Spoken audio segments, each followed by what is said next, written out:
বোলা ব্যক্তি আছে সেই ব্যক্তিগৰাকী কথা কি আপুনি আগতে গম পোৱা নাছিল নেকি যে তেওঁ দুগৰাকী বিয়া পতা বুলি? নাই, সেইটো কথা মই গম পোৱা নাছিলোঁ। তেখেতক মই লগ পাইছিলোঁ 2015-ত। 2016-ত তেখেতে মোক বিয়াৰ প্ৰস্তাৱ দিছিলে। তো 2016-ৰ মাৰ্চৰ মাহত আমাৰ কোৰ্ট মেৰেজ হৈছিলে। তাৰপিছত তেখেতৰ লগত মই 2016-ৰ লাষ্টৰ ফালে মই মানে ডিচেম্বৰ নৱেম্বৰ মানত মই গুচি গৈছিলোঁ তেওঁৰ লগত থাকিবৰ বাবে। তাৰপিছত প্ৰথমতে চবখিনি ঠিকেই আছিলে, কিন্তু প্ৰথমতে চব ঠিকেই আছিলে। তেওঁ মোক কৈছিলে যে তেওঁ সৰু সুৰা গাড়ীৰ বিজনেছ এটা কৰে আৰু তেওঁ মোক মানে যিমান পাৰে প্ৰথমতে ভালে ভালে চলি আছিলে। মোক ঘৰৰ পৰা যেতিয়া লৈ গুচি গ'ল, তাৰপিছত তেওঁ মোক এটা ভাড়াঘৰত ৰাখিলে। মোক তাতে তলা বন্ধ কৰি কেনে থৈ গুচি যায়। 4খন ৱালৰ মাজত মোক তলা বন্ধ কৰি কেনে দিনে ৰাতি মই তলা বন্ধ কৰি কেনে মোক তেনেকৈ ঘৰত তেওঁ থৈ যায়। কিহৰ কাৰণে যায়, কি কথা মই নাজানো। মোক মাহঁতৰ ঘৰত আহিব নিদিয়ে, মোক কোনো মানুহৰ লগত মোক কথা বতৰা পাতিব নিদিয়ে। মই সন্মুখৰ দোকানখনতো মই অকলে যাব নোৱাৰোঁ। প্ৰত্যেকটো কথাৰ কাৰণে তেওঁৰ পাৰ্মিশ্যন মোক দৰকাৰ হয়। তেওঁক মোক পাৰ্মিশ্যন দিলেহে মই কৰিব পাৰোঁ, নহ'লে মই নোৱাৰোঁ। তেনেকুৱা ধৰণৰ ঘটনা ঘটি তাৰপিছত লাহে লাহে ফিজিকেল এছল্ট আৰম্ভ হ'ল। মাৰপিট কৰে, মদ খাই আহি কেনে মাৰপিট মাৰপিট কৰি কেনে তেওঁ মোৰ টোটেল 2 বছৰত, সেই তেতিয়াৰ দিনত, আজিৰ পৰা আপোনাৰ 4 বছৰ আগত, তেওঁ 2 বছৰত মোৰ 6টাকে ফ'ৰ্চড এবৰ্চন কৰাইছে। যোনটোৰ বাবে আজিৰ দিনত মোৰ এডিন'মাইচিছ নামৰ বেমাৰ এটা হৈ গৈছে।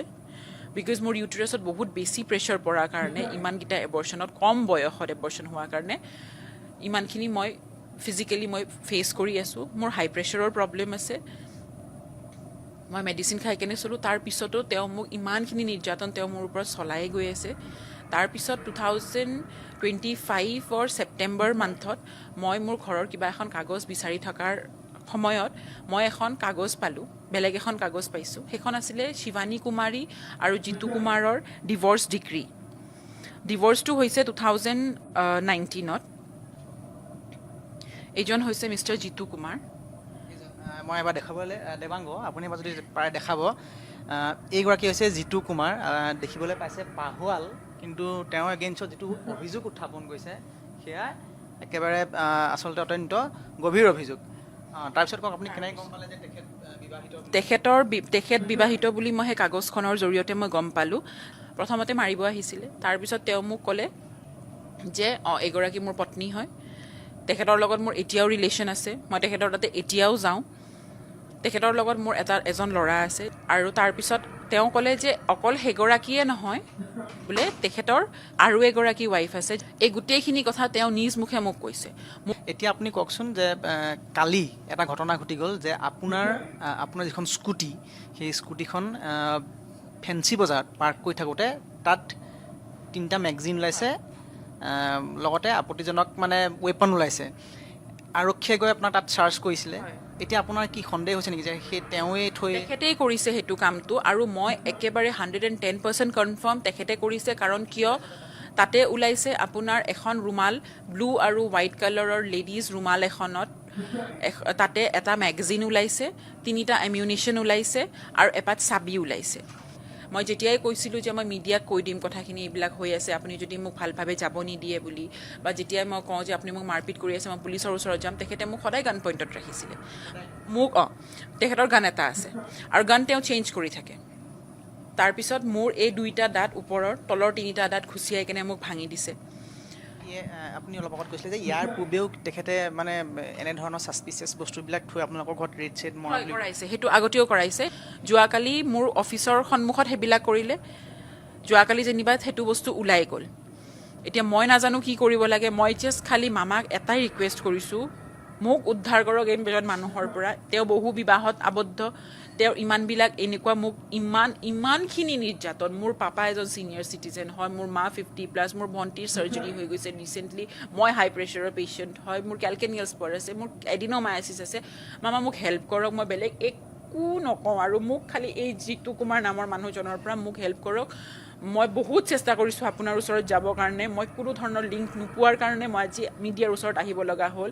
আৰু সেইকাৰণে মই মোৰ ফেচ ৰিভিল কৰিব দিছোঁ মই মোৰ নিজ ইচ্ছামতে মই ফেচ ৰিভিল কৰিব দিছোঁ যাতে মানুহেও গম পায় কাৰণ কিয় মোক আৰু মানুহে চিনি পাবৰ কাৰণে বাকী নাই তেওঁ মোক আগতেও মিডিয়াত উঠাই দিছে মোৰ ফটো সহকাৰে মামা মোক আপুনি হেল্প কৰক আপুনিয়ে মোৰ একমাত্ৰ আশা আৰু বেলেগ কোনো নাই খিনি কৰি আছে মামাই ইমানখিনি কৰি আছে আমাৰ কাৰণে আমাৰ অসমৰ মানুহখিনিৰ কাৰণে ইমান কৰি আছে মামা ময়ো এই অসমতে থাকোঁ মই অসমৰ ছোৱালী হৈ মোক জাষ্ট আপুনি যেনেকৈ নহওক বচাই লওক মই আৰু একো নিবিচাৰোঁ প্লিজ মই নিজে কাম কৰি কেনে মই খাই মেলি মই চলি আছোঁ মামাহঁতৰ ঘৰত আছোঁ মোৰ ভাইটি আছে মোৰ ভাইটি ঢুকাই গৈছে আমাৰ ঘৰত কোনো ল'ৰা মানুহ নাই সেইকাৰণে জিতু কুমাৰে ইমানখিনি কৰিছে মোৰ ভুলটো কি এটাই ভুল যে মই মানুহ এজনক বিশ্বাস কৰিছিলোঁ মই মানুহজনক ভাল পাইছিলোঁ প্লিজ হেল্প মি আৰু এই চকুৰ পানী ভুৱা নহয় মৰিব বাকী খালি বেলেগ আৰু একো নাই শেষ ৰাস্তা চাগে সেইটোৱে হ'ব যে মই মোৰ মা দেউতা ভণ্টি আৰু মই মৰি যাব লাগিব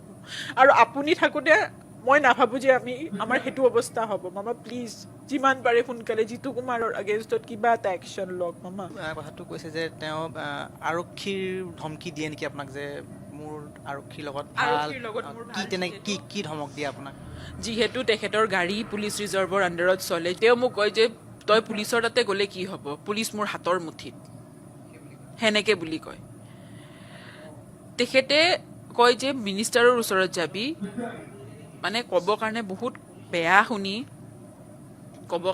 বেয়া শুনি কিন্তু আমাৰ অনাৰেবল যিকেইজন মিনিষ্টাৰ্ছ আছে সেই মিনিষ্টাৰ্ছৰ আগেনষ্টত কথা কয় যে মিনিষ্টাৰ্ছবিলাকক মই মোৰ পকেটত ৰাখোঁ এই দুটা বিভাগৰে মানুহ আছে যাক গৈ কিনে তই কমপ্লেইন কৰিলে কিবা নহয় কিবা এটা তেওঁলোকে কৰিব পাৰিব কিন্তু তেওঁলোকে আল্টিমেটলি পইচা চিনি পায় আৰু পইচা আছে মোৰ তাতে তোৰ তাতে নাই সেইকাৰণে তোৰ যি মন তই তাকে কৰি ল মোৰ মিনিষ্টাৰকো পকেটত মিনিষ্টাৰকো পকেটত ৰাখিছোঁ বুলি কেনে তেনেকে তেওঁ কয় তেনেকে মোক ধমকি দিয়ে অকল ধমকি মাৰি কেনেই মোৰ জীৱনটোত তেনেকেই মোক চলাই ৰাখিলে গোটেই জীৱন তেনেকেই 10 বছৰ তেনেকেই তেওঁৰ লগত থাকিলোঁ আপুনি যেতিয়া তেওঁৰ লগত লিগেল মেৰেজ কৰিছিলে লিগেল মেৰেজটো কৰিছিলে হয় হয় কোৰ্ট মেৰেজ হৈছিলে আমাৰ কিমান দিন থাকিলে এখন মোৰ কোৰ্ট মেৰেজৰ চাৰ্টিফিকেট হয়